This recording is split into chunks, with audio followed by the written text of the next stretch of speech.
ceux et celles qui sont ici pour la toute première fois. On tient vraiment super. Une chaleureuse bienvenue. Que le Seigneur vous bénisse ce matin. Alors, comme d'habitude, on a toutes les façons qu'on puisse donner. Vous savez, on ne passe pas les paniers ici. Il y en a un au fond de la salle. On peut donner en ligne. Tout est affiché ici. Vous pouvez le faire. Et on a commencé donc il y a 2 semaines les groupes de connexion. Donc, beaucoup d'entre vous se sont inscrits. Je ne suis pas sûr que tous, vous avez trouvé le chemin du groupe où vous voulez aller.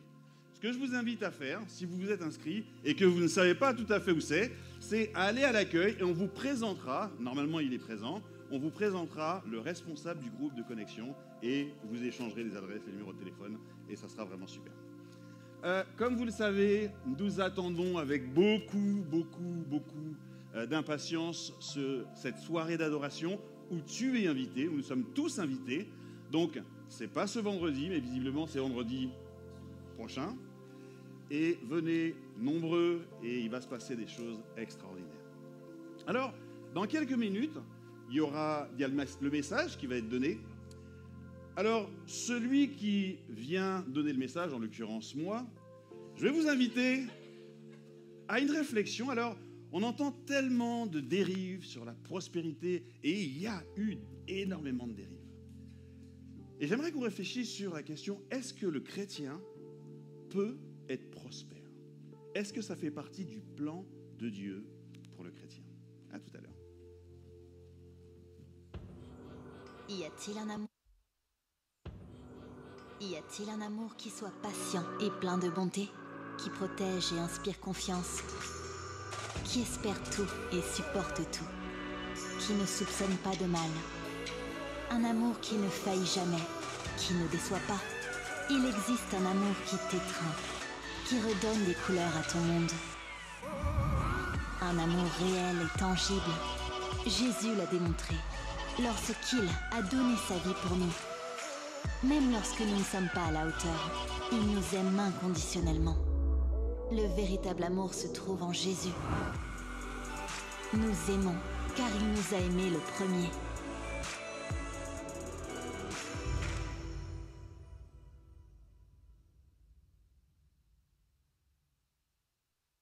Dis donc, c'était rapide, hein? Petite interlude. Alors, on va commencer une série de 4 messages sur le thème suivant.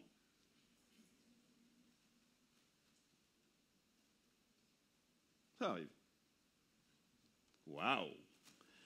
La bonté, la fidélité, les promesses de Dieu. Tout à l'heure, pendant le culte et pendant le temps des miracles, il a été question justement de ces promesses de Dieu. Et bien souvent, nous les chrétiens, nous ne savons pas trop comment nous positionner par rapport à ça. D'un côté, on entend, alors le message ce matin, je vais juste l'introduire, c'est le chrétien et la prospérité. Et souvent, on peut être mal à l'aise avec ce sujet. Peut-être comme moi, vous avez lu des livres complètement désastreux, écouté des gens avec des propos, vous avez aussi entendu ceux qui, avec l'évangile de la prospérité, se sont enrichis, ont fait toutes sortes de bêtises.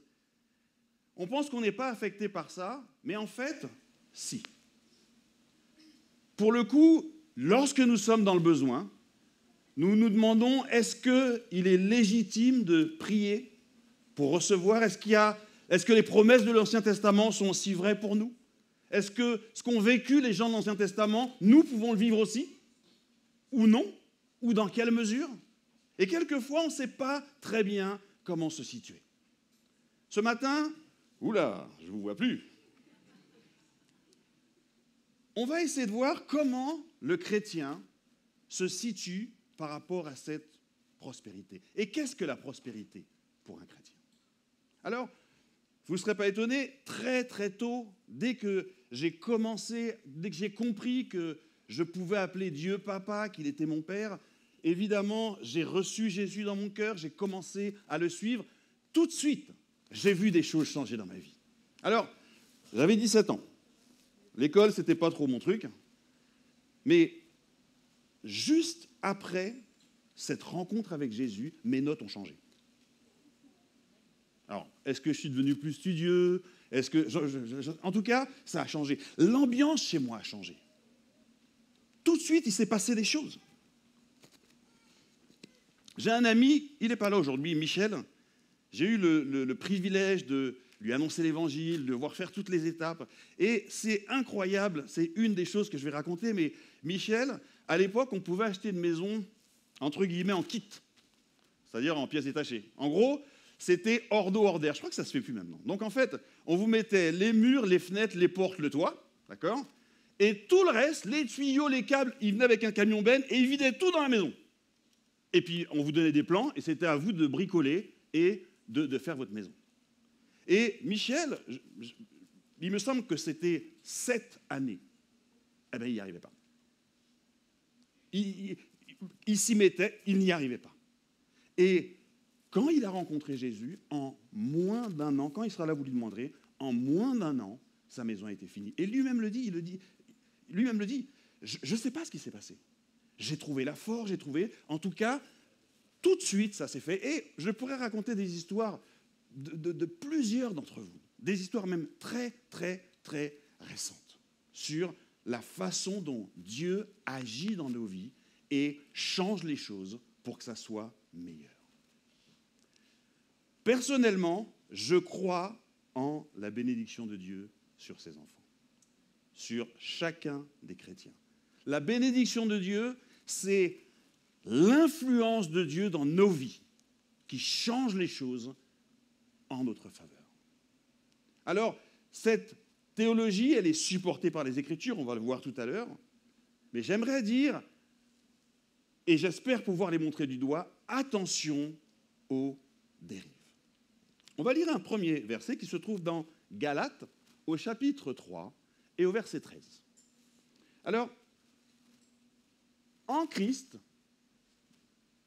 nous avons été rachetés de la malédiction de la loi en devenant malédiction pour nous. Puisqu'il est écrit, tout homme pendu au bois est maudit. On va s'arrêter là pour l'instant. En fait, c'est Paul qui parle et il explique aux Galates. Alors, il faut savoir que lorsqu'il s'est adressé aux Galates, les Galates étaient des gens qui étaient non-juifs, d'accord ? Qui n'avaient pas accès aux promesses de Dieu, qui n'avaient pas accès à l'héritage de Dieu. Et ces non-juifs, au milieu d'eux, il y avait des juifs, d'accord ? Les juifs aussi avaient reçu Jésus, étaient chrétiens, et ils voulaient leur imposer les lois de l'Ancienne Alliance et de l'Ancien Testament. Et Paul leur écrit en leur disant « Vous avez commencé par la grâce, par la foi en Jésus, vous ne pouvez pas continuer par les œuvres et en obéissant à la loi. » Et là, il dit, vous qui êtes non-juifs, alors continue. C'est ainsi que la bénédiction d'Abraham est accordée aussi à ceux qui ne sont pas juifs grâce à Jésus-Christ. Et on va s'arrêter là. Il y a et je n'ai pas mis ce qu'il y a derrière, mais vous le savez, beaucoup d'entre vous. Ce message, il est en 2 parties. La première partie, quelque part, elle va traiter du chrétien et des promesses liées à l'Ancien Testament et à l'Ancienne Alliance. Donc, si je reprends, Paul parle à ces non-juifs et il leur dit, parce que Jésus est mort pour vous sur la croix, vous avez accès à la bénédiction d'Abraham et vous avez été délivrés de la malédiction de la loi. Alors, ça demande quelques explications. Bénédiction d'Abraham, on va voir largement ce que c'est, et malédiction de la loi également. Alors, déjà, j'ai cherché ces 2 mots dans le dictionnaire, ce serait bien qu'on soit d'accord sur les termes. Alors, on va les afficher d'ailleurs. Donc, pour le dictionnaire, une malédiction, c'est un sort hostile, un malheur, malchance auquel on semble être voué par destinée. Quoi qu'on fasse, c'est ça qui nous arrive. La bénédiction, toujours le dictionnaire, grâce, faveur que Dieu accorde, qui appelle à la bienveillance de Dieu. Laissez-moi vous donner ma définition de la bénédiction de Dieu. Elle ne sera pas écrite. La bénédiction de Dieu, c'est quelque chose que Dieu met sur nous, une force, une faveur, comme vous voulez, qui nous conduit au succès, quoi que nous fassions. La bénédiction de Dieu, c'est quelque chose que Dieu dépose, met sur nous, qui nous conduit au succès. Alors,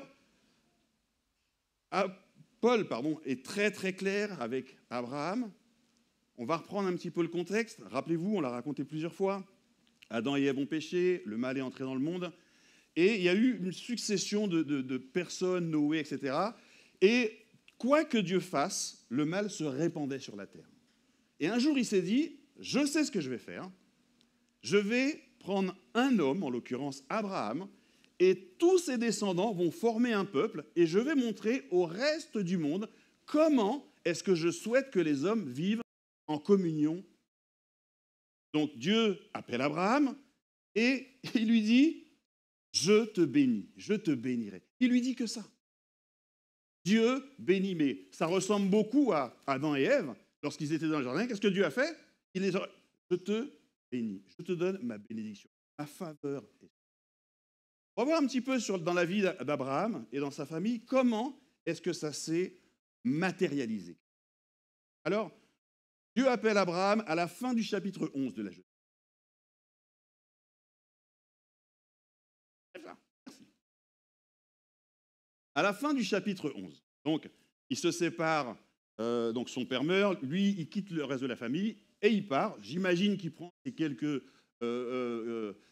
brebis, ses bœufs, enfin bref, il prend ce qui est à lui, il s'en va, Lot le suit. Au chapitre 12, c'est là où on voit qu'il part. Et quand on lit, alors il s'est peut-être passé plusieurs années, j'en sais rien, mais déjà au chapitre 13 et au verset 2, vous l'avez déjà lu par anticipation, Abraham était très riche, il possédait de grands troupeaux, et beaucoup d'argent et d'or. Il n'est certainement pas parti avec tout ça. Mais Dieu l'a béni, ses troupeaux se sont multipliés, est-ce qu'il a creusé un peu, il a trouvé des mines d'or? J'en sais rien. Mais un chapitre plus tard, on trouve Abraham très riche.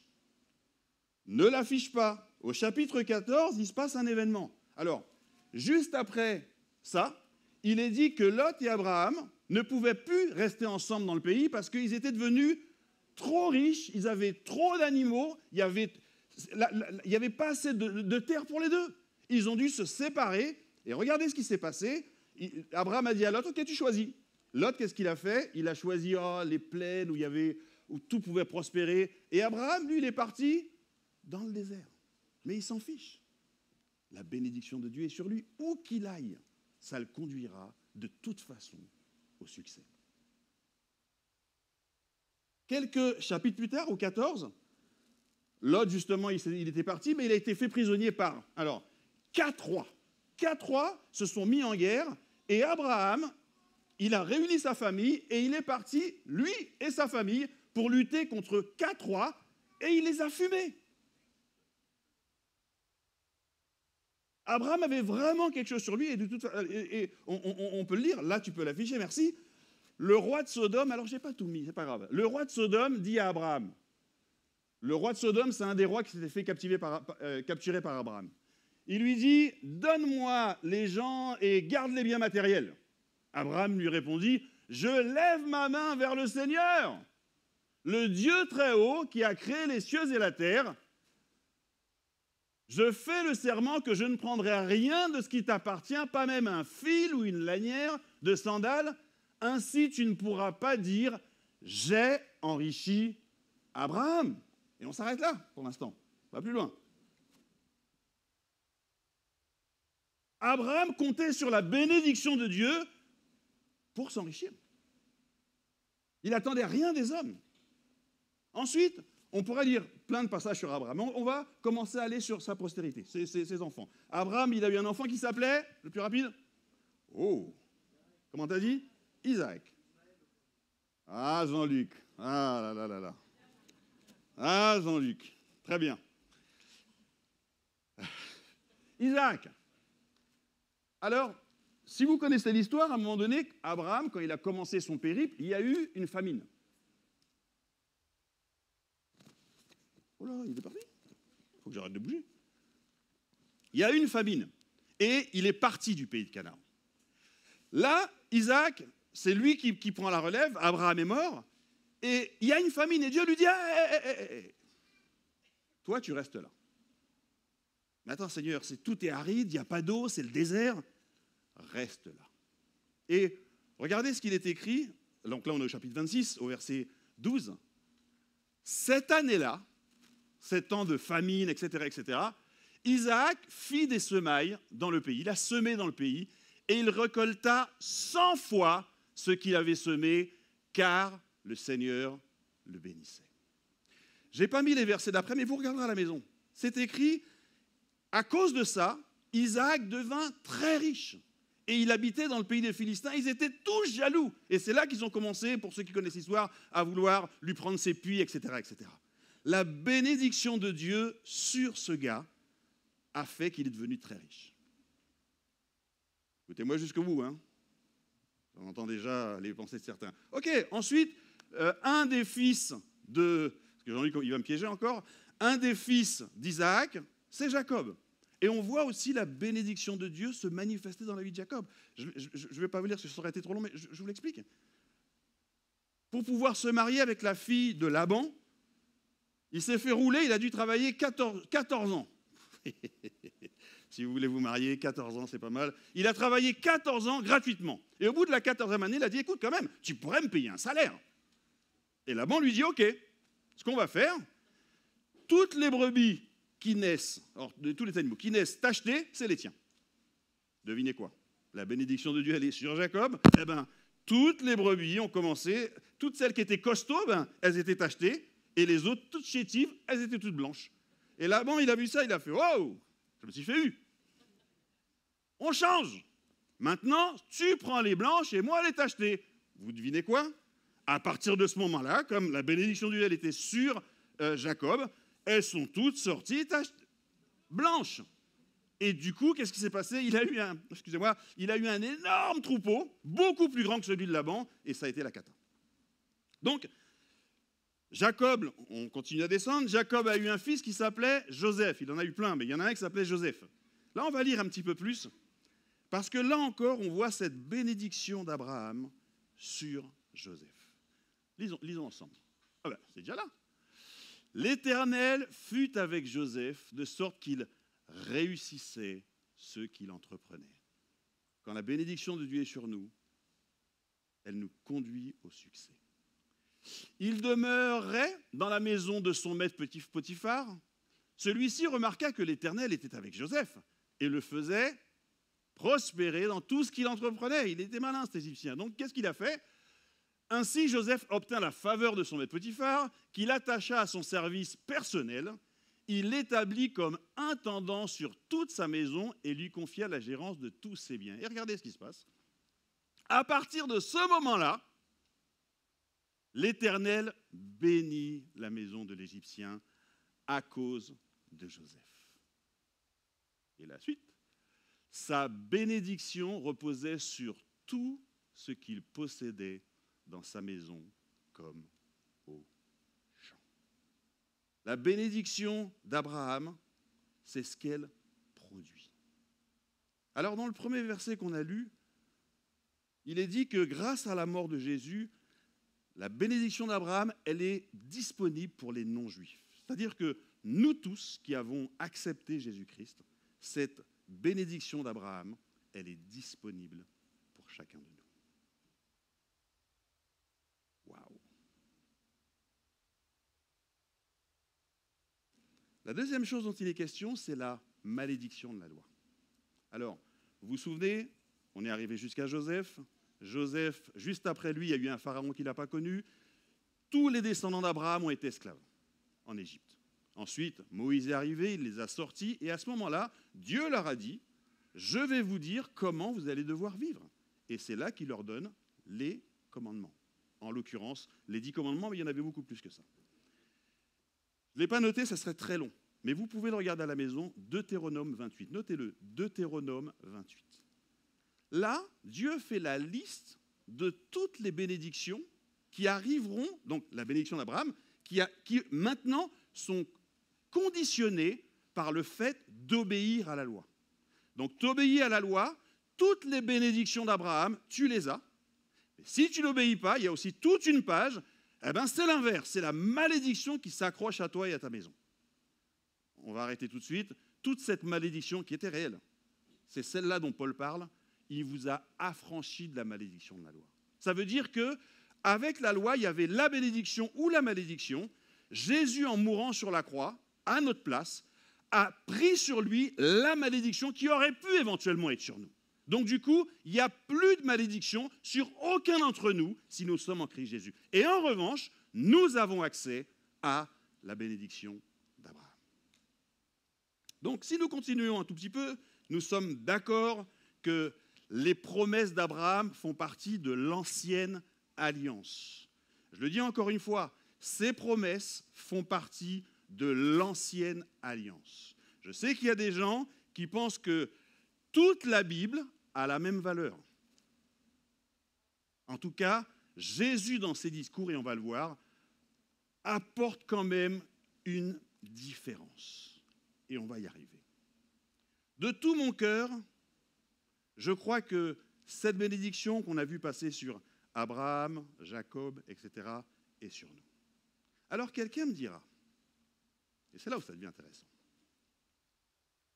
Didier, tu viens de nous faire lire des versets qui, à chaque fois que quelqu'un faisait confiance à cette bénédiction de Dieu, il devenait riche.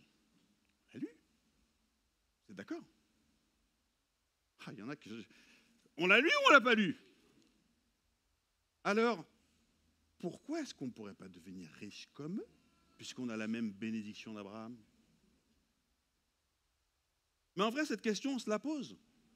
On n'y répond pas forcément. Il y en a qui répondent en disant « Hey, ben oui !»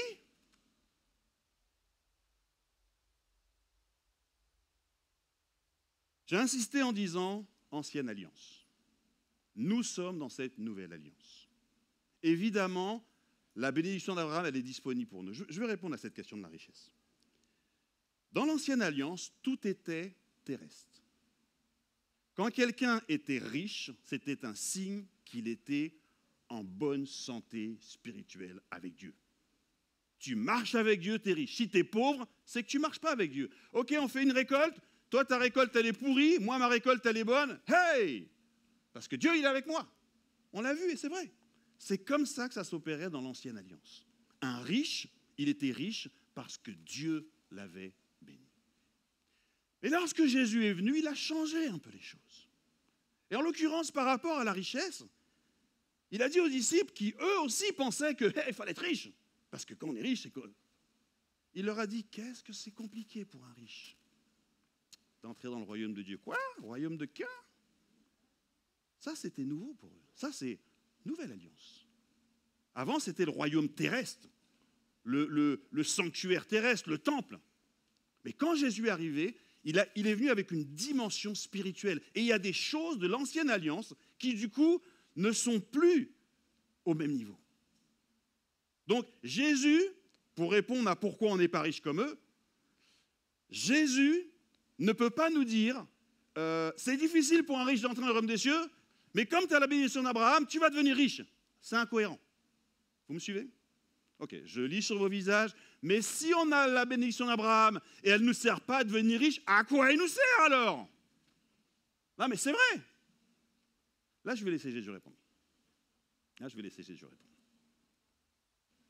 Matthieu 6, 31, que vous connaissez très, très, très, très bien. Ne vous inquiétez donc pas en disant. Tu vas très doucement, s'il te plaît. Non, mais c'était bon. Qu'allons-nous manger? Ensuite, qu'allons-nous boire? Ensuite, qu'allons-nous nous mettre? Comment allons-nous nous habiller? On va s'arrêter là. Nous, dans notre temps moderne, comment est-ce qu'on va se rendre au travail avec quelle voiture? Quelle maison est-ce qu'on va habiter? Si tu continues, ce sont les païens qui recherchent les choses sans arrêt et tu t'arrêtes.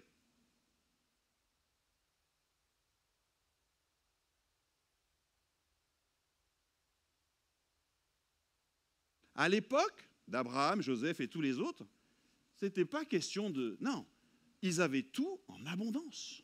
Ils étaient riches, ils étaient... Waouh! Et d'ailleurs, Jésus prend l'exemple, juste avant ce passage-là, vous pouvez le lire à la maison, il dit même Salomon, qui avait la bénédiction de Dieu, il n'était pas habillé comme Dieu habille les fleurs des champs.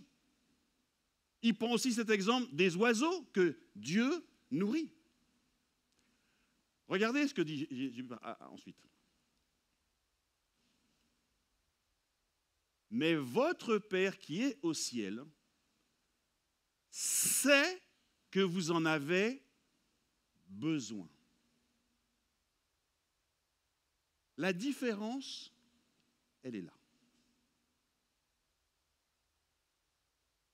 Prospérité n'est pas égale à devenir riche. Mais quelqu'un de prospère, c'est quelqu'un qui a la faveur de Dieu et Dieu répond à ses besoins. Besoins. Donc on lit le passage et on fait une petite... Vas-y, cherchez d'abord le règne de Dieu, cherchez à faire sa volonté, et Dieu vous accordera aussi tout le reste. Nous n'avons pas besoin d'être riches. Nous n'avons pas besoin. Être riche, c'est quoi? Ça veut dire avoir de l'argent sur un compte, 4 maisons, 3 voitures, enfin, avoir plein de choses. Et Jésus, il a dit, ne vous amassez pas des trésors sur terre. Ça, c'est fini. Ça, c'était ancienne alliance. Amassez-vous des trésors dans les cieux. Parce que là où est votre trésor, là aussi sera votre cœur. Donc, prospère, un chrétien prospère, c'est un chrétien, comme disait David, l'Éternel est mon berger, je ne manquerai de rien. Dieu veut prendre soin de tous tes besoins. Avec Fernanda, on pourrait vous raconter comment on a commencé notre vie. Ça doit être, non, c'était peut-être certainement pire que Fidji et Anne-Hélène. Mais quand on commence, on n'a rien. On n'a rien. Et j'aurais pu vous raconter comment Dieu a pourvu à chacun de nos besoins. Fernanda connaissait moins la Bible, et des fois, elle arrivait avec un gros truc. « Ah, mais Didier, il nous faut ça !» Et je disais à Fernanda, écoute, si c'est un besoin, si on arrive à le qualifier comme un besoin, alors c'est bon. Parce que Dieu pourvoit à tous nos besoins. Et souvent, nous les chrétiens, ce n'est pas nos besoins que nous faisons connaître à Dieu, comme dit l'apôtre Paul. C'est nos désirs, nos envies. Mais Dieu n'a pas dit qu'il allait répondre à toutes vos envies, et à tous vos caprices, et à tous vos désirs. En revanche, si c'est un besoin, quel qu'il soit, la bénédiction de Dieu, la faveur de Dieu, la bénédiction d'Abraham couvrira ce besoin. Pas pour vous enrichir, mais pour pourvoir à vos besoins, quels qu'ils soient. On a beaucoup de détails dans Deutéronome, je vous laisse le lire à la maison, sinon il y aurait beaucoup trop de lecture. Mais il promet de bénir la maison, de bénir le travail, de bénir la santé. Et il dit même, les gens qui viennent vous attaquer, ils viendront par un chemin et partiront par 7 chemins. Dieu prend soin de toutes les sphères de notre vie. La raison pour laquelle je vous ai lu tous ces passages, et il y en a un que je n'ai pas lu. Je vais juste vous le raconter. Beaucoup d'entre vous connaissent cette histoire. Dans l'Ancien Testament, Dieu avait demandé à Moïse de construire une arche, une boîte. Oui, une boîte dans laquelle il y avait de la manne, enfin il y avait des choses. Et cette boîte, cette arche, représentait la présence de Dieu. Et d'ailleurs, partout où ils allaient avec, ils gagnaient tout. Parce que ça symbolisait dans l'Ancienne Alliance la présence de Dieu. Les Philistins l'avaient volée, vous regarderez l'histoire à la maison, mais au temps de David, ils ont réussi à récupérer cette arche. Et donc, ils l'ont transportée, pas tout à fait comme Dieu voulait qu'ils le fassent, mais ils l'ont fait. Et l'arche allait tomber, quelqu'un a mis sa main et il est mort. Tout le monde a eu peur. David, il a dit, « Ah, mais c'est pas possible, je rentre chez moi !» Et je n'emmène certainement pas l'arche. Hé, Abed-Edom, chez toi. Et ça a été chez Abed-Edom pendant 3 mois. Je ne lis pas le verset, mais on aurait pu le lire. Il est dit qu'à partir de ce moment-là, la bénédiction de Dieu était sur la maison d'Abed-Edom. Et quand on vient dire à David, hey, il est en train de prospérer le gars parce que l'arche est chez lui. David a dit non, non, non, pas un jour de plus. Et il était le chercher, il l'a ramené chez lui.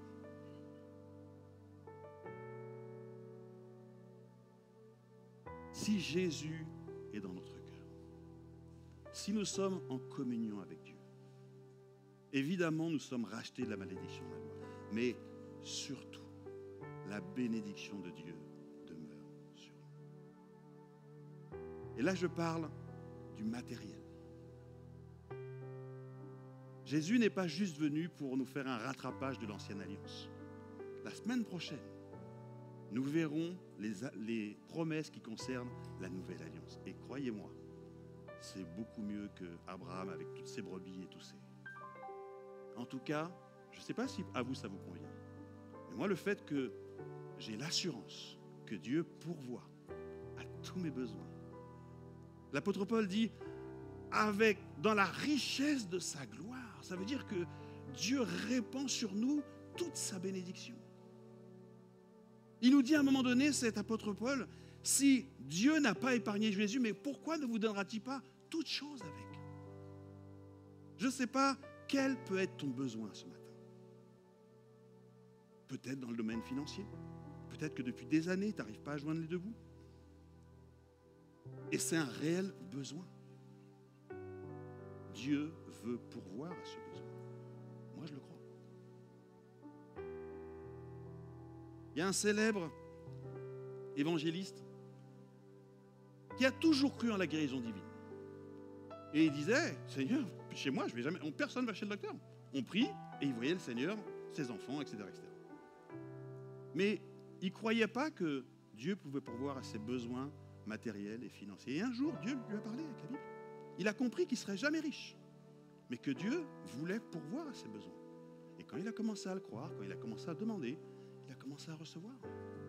Il n'est jamais devenu riche, je vous rassure. Si vous voulez devenir riche, ce n'est pas comme ça que ça marche. Mais Jésus nous dit, votre Père sait que vous en avez besoin. Ce n'est pas la peine de les rechercher, ce n'est pas la peine d'en emmagasiner. Dieu sait et il veut vous les donner. Et ça, c'est quand nous le croyons. Donc si tu as un besoin, comme dit l'apôtre Paul, demande à Dieu. On va se lever pour terminer. On va partager la Sainte Seine ensemble.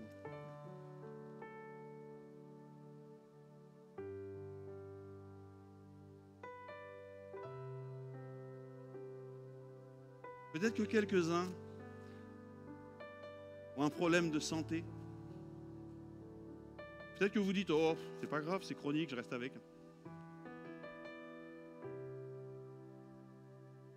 Et j'ai envie de te dire que le Seigneur peut te toucher ce matin.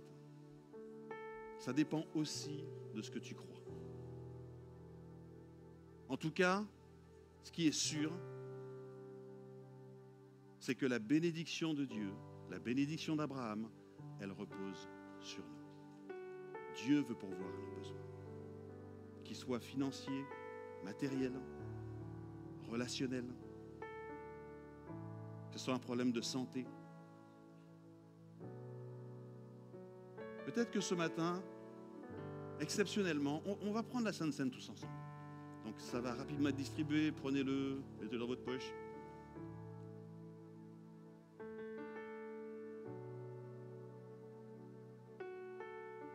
Jésus est là au milieu de nous.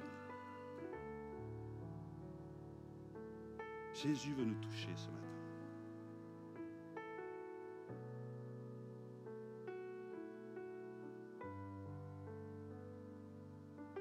Croyons ce matin.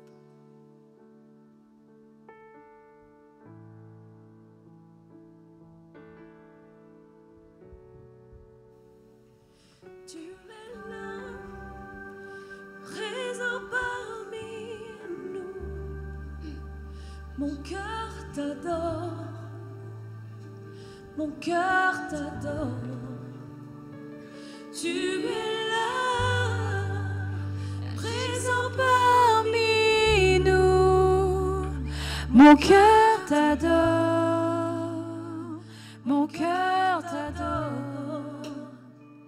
Tu es là, agissant parmi nous. Mon cœur t'adore, mon cœur t'adore. Tu es là, agissant parmi nous. Mon cœur t'adore, mon cœur t'adore. Et tu frayes un chemin au Père des miracles. Tu tiens tes promesses, lumière dans les ténèbres, mon Dieu. Voici qui tu es.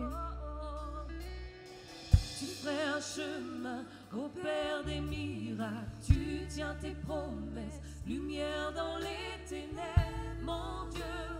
Voici qui tu es. Tu es là, tu es là, tu es là, présent parmi nous. Mon cœur t'adore, mon cœur t'adore. Tu es là, tu restaures les cœurs brisés. Mon cœur t'adore, mon cœur t'adore. Tu es là, agissant parmi nous. Mon cœur t'adore, mon cœur t'adore. Tu es là, tu es là, transformant nos vies. Mon cœur t'adore, mon cœur t'adore. Tu fais un chemin au Père des miracles. Tu tiens tes promesses, lumière dans les ténèbres, mon Dieu. Voici qui tu es. Tu fais un chemin au Père des miracles. Tu tiens tes promesses, lumière dans les ténèbres, mon Dieu. Voici qui tu es. Tu fais un chemin au Père des miracles. Tu tiens tes promesses, lumière dans les ténèbres, mon Dieu. Voici qui tu es. Oh.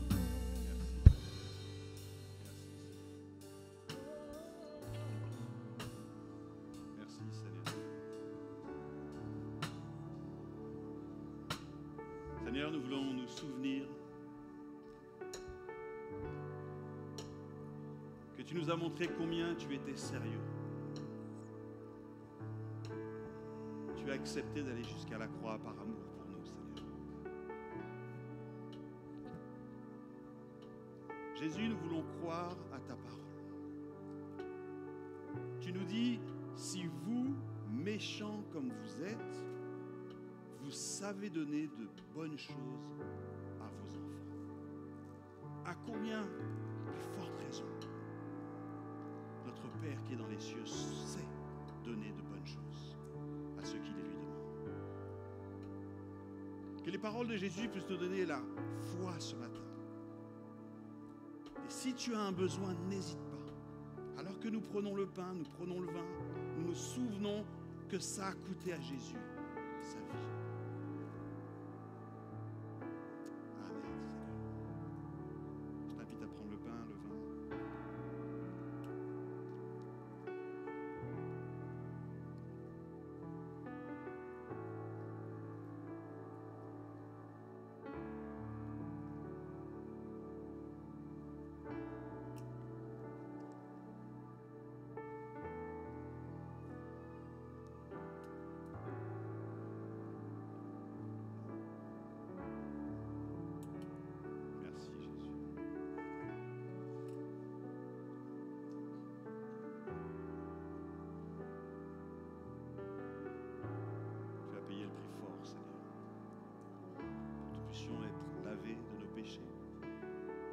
puissions être en communion avec toi, que tu puisses mettre sur nous ta bénédiction, Seigneur. Merci Jésus. Merci Jésus.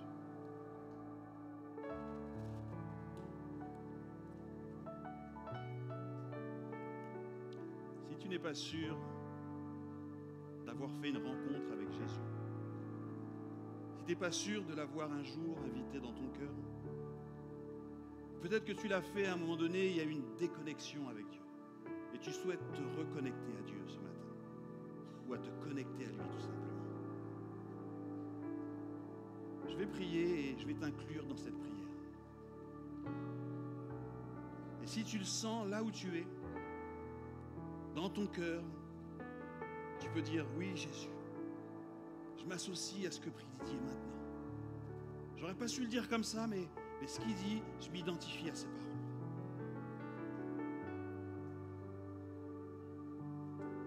Seigneur, merci pour ta présence au milieu de nous.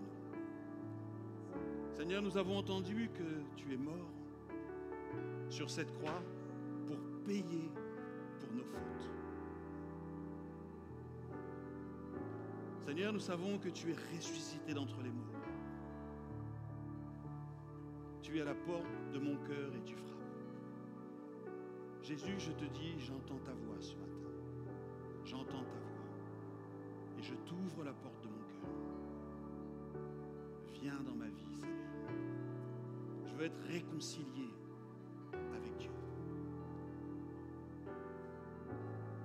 Merci, Jésus. Si tu as fait cette prière ce matin, le Seigneur l'a entendue. Certainement, tu as besoin peut-être d'une Bible si tu n'en as pas. Et ce que je t'invite à faire, c'est de te rapprocher soit de la personne qui t'a invité ou quelqu'un avec qui tu as vite fait sympathiser. Et fais-lui part de cette décision que tu as prise de recevoir Jésus dans ton cœur et de le suivre.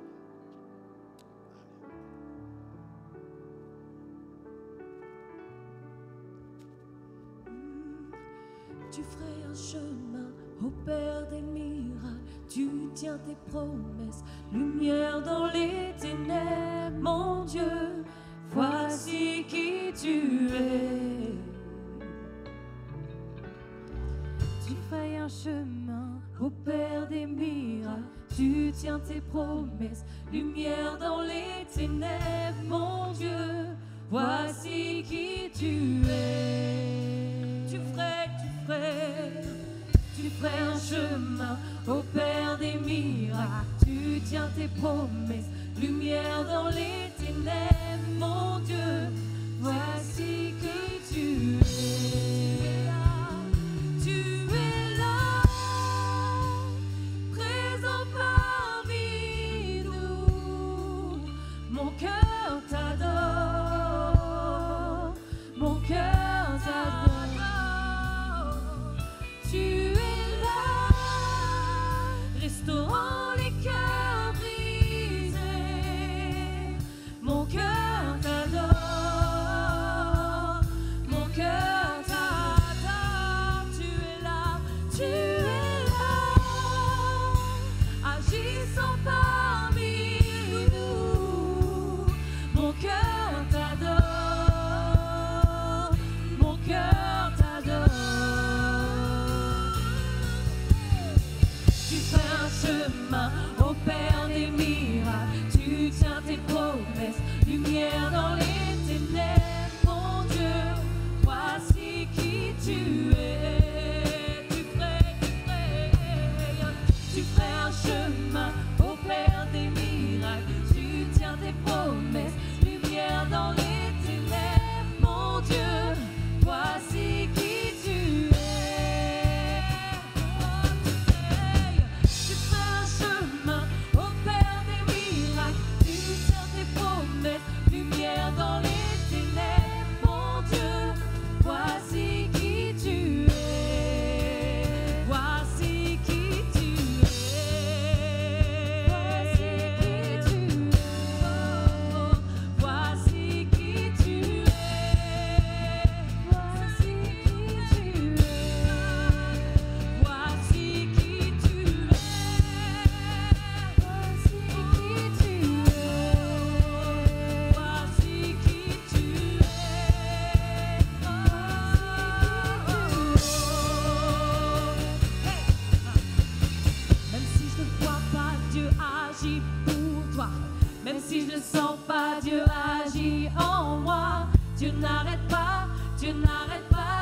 d'agir. Dieu n'arrête pas d'agir. Même si je ne vois pas, Dieu agit pour moi. Même si je ne sens pas, Dieu agit en moi. Dieu n'arrête pas d'agir. Dieu n'arrête pas d'agir. Dieu n'arrête pas d'agir. Dieu n'arrête pas d'agir. Dieu n'arrête pas d'agir. Tu fais un chemin, opères des miracles. Tu tiens tes promesses, lumière dans les ténèbres. Mon Dieu, voici qui tu es. Oh, tu fais un chemin, opères des miracles. Tu tiens tes promesses, lumière dans les ténèbres. Mon Dieu, voici qui tu es. Alléluia. On peut applaudir le Seigneur, oui, parce qu'il est celui qui agit dans nos vies alors qu'on ne le voit pas, qu'on ne le sent pas. Il est là. Il est là. Dis-le à ton voisin, Dieu est là. Il va agir dans ta vie. Il va agir dans ta vie. Merci d'avoir été là ce matin. Merci de nous avoir aussi suivis en ligne. Et vraiment que cette semaine soit riche dans la bénédiction, que la bénédiction de Dieu repose sur vous, que la faveur de Dieu repose sur vous. Faites confiance à Dieu parce que Dieu est là en toutes circonstances. C'est ça qui nous lie à lui. On se retrouve ici, même lieu, la semaine prochaine, même heure, même patate. À la semaine prochaine.